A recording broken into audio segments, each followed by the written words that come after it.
Where's the ATM card? Let me handle it, Donald said to me as I battled cancer and endured a hospital stay. His triumphant smirk hinted at sinister intentions now that he possessed the ATM card. Just so you know, there's $500,000 in there. Handle it well, I informed him, trusting him not just as my husband but also as a part of my carefully laid plan. I disclosed the ATM card's location, aware of the risks but determined to turn the tables. When I returned home hoping to retrieve some belongings, I found a divorce application on the table, confirming my suspicions. The ATM card was gone, the operation successful. To anyone else, it might have seemed like a hopeless situation, but for me, it was just the beginning of my revenge. I'm Emily, a housewife in my 40s. Initially, Donald and I had a problem-free marriage, but it all soared due to Donald's true nature. A deception that started 2 months into our marriage. He masqueraded as a kind, caring husband but revealed a belief that a wife must always prioritize her husband, underpinning his terrible personality. Donald constantly subjected me to harsh words, believing a wife should be subordinate.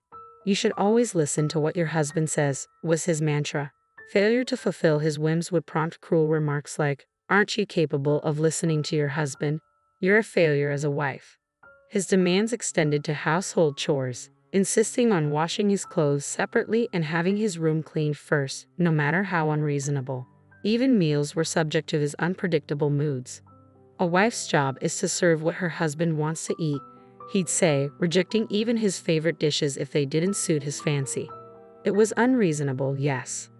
I am Donald's wife, but that doesn't make me omniscient or capable of reading his mind. If he didn't want to eat something because he wasn't in the mood, he could have simply told me beforehand what he wanted. But Donald never did that, making it increasingly difficult to cater to his whims. I was honestly fed up with his childlike tantrums. It became unbearable. Yet I knew I couldn't ignore his demands completely because each mistake I made worsened the atmosphere at home and further deteriorated our relationship.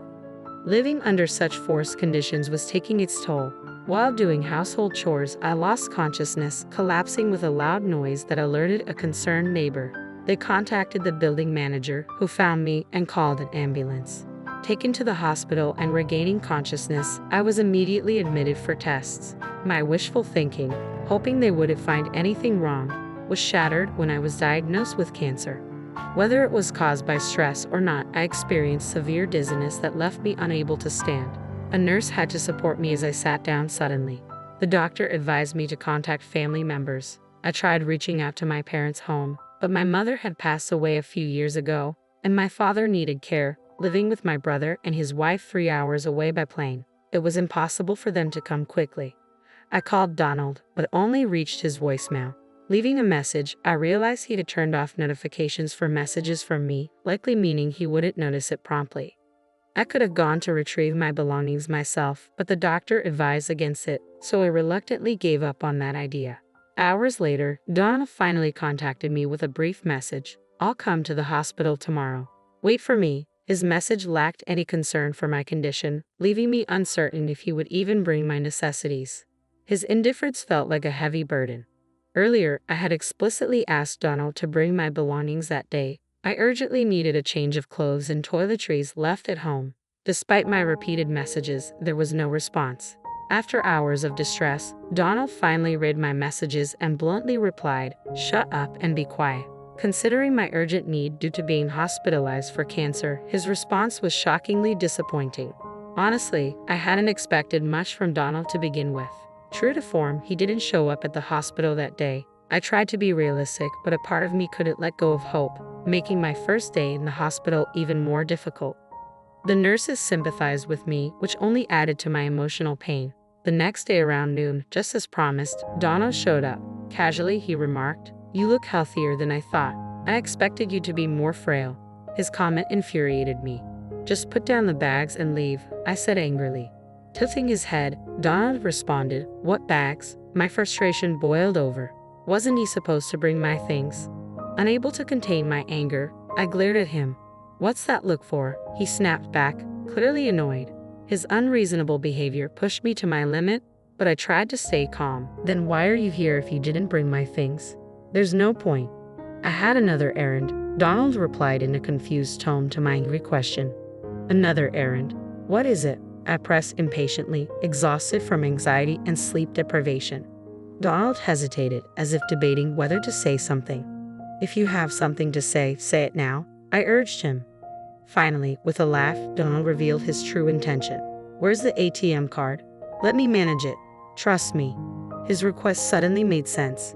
He had come to take control of the ATM card, aiming to seize our savings for his own use. His self-centeredness, even in this situation, left me sighing deeply. Yet Donald appeared unfazed, smiling as if nothing else mattered. Unable to tolerate his behavior any longer, I decided to act. There's $500,000. Please take care of it, I told him firmly. Donald's reaction was a mix of surprise and delight. To provide context, both Donald and I had been ordinary office workers before marriage, never earning a fortune. So where did this wealth come from? The answer: stocks. I had started investing after becoming the housewife following a friend's suggestion. While managing household responsibilities, I recently made a significant profit in the stock market. Initially intending to keep this $500,000 secret, fearing Donald's selfish actions if he knew about it, my desire for revenge drove me to reveal its existence. Donald's reaction to the unexpectedly large amount confirmed my suspicions. Smiling gently at him, I said, "The ATM card is in the third drawer of the shelf. You'll manage it, right?" Donald seemed dumbstruck but quickly regained his composure. "Understood," he replied energetically. It appeared he had fallen perfectly into the trap. "I'll leave the rest to you," I said as he briskly left the room. Unaware of the obvious trap, Donald seemed convinced everything was going according to his plan. However, withdrawing such a large sum wouldn't be easy. Fortunately, it was a holiday, and the bank's counters were closed. Donald, occupied with work the next day, wouldn't likely withdraw the money until the evening, giving me enough time to execute my revenge plan after discussing it with my doctor. I was granted permission to leave the hospital briefly, and tomorrow my revenge would unfold. Unable to wait until then, I decided to return home to retrieve my belongings. This was merely a pretext. My real goal lay elsewhere. Despite missing home dearly even for just a day, I knew Donald would be at work, leaving the house empty. Upon entering, I spotted two papers on the living room table, a divorce application and a hastily written letter. "Sorry for the rush, but let's get divorced. Please write and submit the divorce application," the letter read. With caution, I checked the shelf and confirmed my suspicion. The ATM card was gone. Donald had taken it. Ordinarily, one might feel dismayed at such a significant sum being stolen, but I couldn't help but smile. "Operation successful" slipped out of my lips. If Donald had been present, he would have been furious, wondering what I meant. First, I filled out the divorce application. Then, I gathered the essentials needed for my hospital stay and left the house we had shared for so many years. Of course, I submitted the divorce application on my way out, severing all ties with him. Back at the hospital, I prepared for the challenges ahead, discussing various matters with my doctor. Later, while relaxing in my hospital room, I noticed several missed calls on my phone, all from Donald. He had also sent messages asking how to withdraw the money or something similar. Not wanting to disturb my roommate, I moved to the common area where phone calls were allowed and returned Emily's call. "Finally, I can't withdraw the money. Please tell me how to do it." Donald's voice sounded more frantic than I had imagined. Clearly, he needed the $500,000 immediately for some urgent reason, but I felt no obligation to help him. "If you can't withdraw it, just give up," I replied coldly, my distress evident in my tone. "Don't be so harsh. We were husband and wife after all. Maybe we should help each other out," Donald pleaded. "What nonsense about being husband and wife about helping each other," I retorted sharply. Donald's actions betrayed nothing noble. He was driven purely by greed. There was no way I would entertain Donald's appeal to sentiment. "Are you having trouble withdrawing the money?" I asked, trying to maintain some semblance of detachment. "Yes, I urgently need the $500,000. Please help me." Donald's voice trembled with desperation. It was the weakest I had ever heard him. The thought of Donald being so cornered almost made me laugh, but I decided to confront him with the harsh reality. "The method is correct, but the ATM card you have now won't work anymore," I stated bluntly. Donald's voice rose in disbelief. "What do you mean? Normally, an ATM card should work." "It's true, an ATM card should work, but the one you have is now useless," I informed him firmly. "Why?" Because I filed a theft report earlier today. That ATM card is just a piece of paper now, useless to you, I declared calmly. Silence followed on Donald's end, likely shock settling in. Earlier that day, I had stopped by the bank and reported the card stolen. Donald had taken my ATM card without permission, intending to claim the $500,000 I had earned for himself. His actions were clear theft, and filing a report was the right course of action. The ATM card he had could no longer access the funds. Moreover, our marriage was over, removing any claim he might have had as a spouse. How does it feel to be tricked by the woman you looked down upon? I couldn't help but add with a hint of satisfaction. I don't know what you wanted the $500,000 for, but I'm not foolish enough to hand over such an amount under these circumstances, I continued firmly, exhausted by his pleas. I need the $500,000 right now. Please, I'll do anything. Just give me the money, Donald pleaded desperately. His urgency was palpable, but I couldn't fathom why he suddenly needed such a large sum. Why do you suddenly need $500,000? What have you done? I asked, the ominous silence hanging heavy as I awaited his response.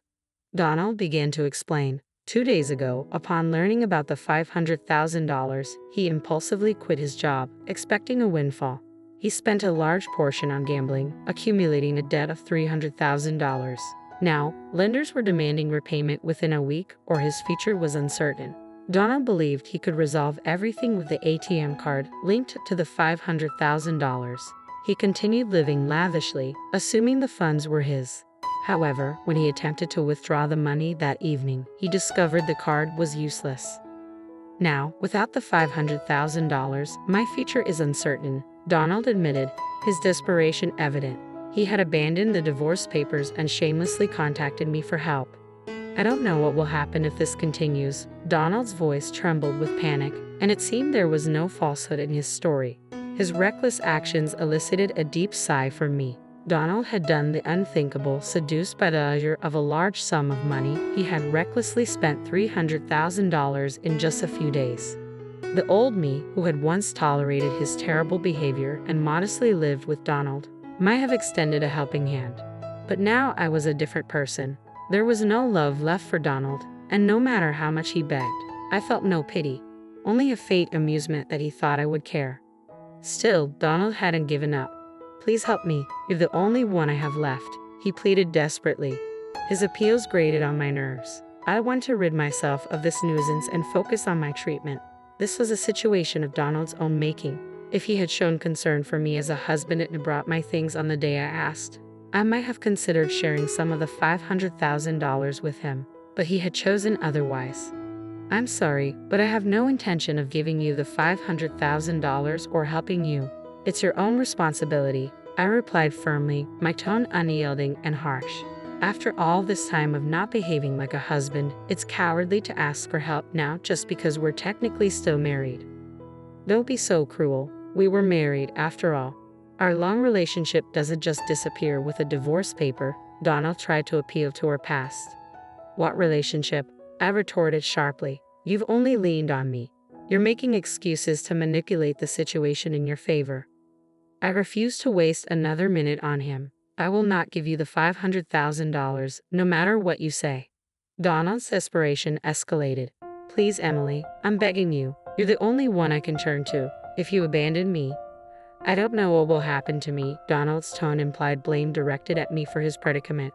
But it was Donald's reckless spending that had brought him to this point. If only he hadn't splurged so carelessly, he wouldn't be facing such a dire future.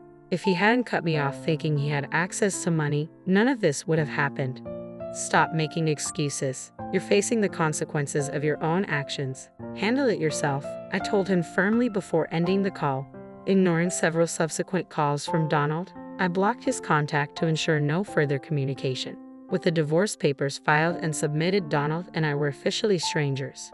Embracing my newfound freedom, I focused on battling cancer, which after a long struggle, I finally overcame.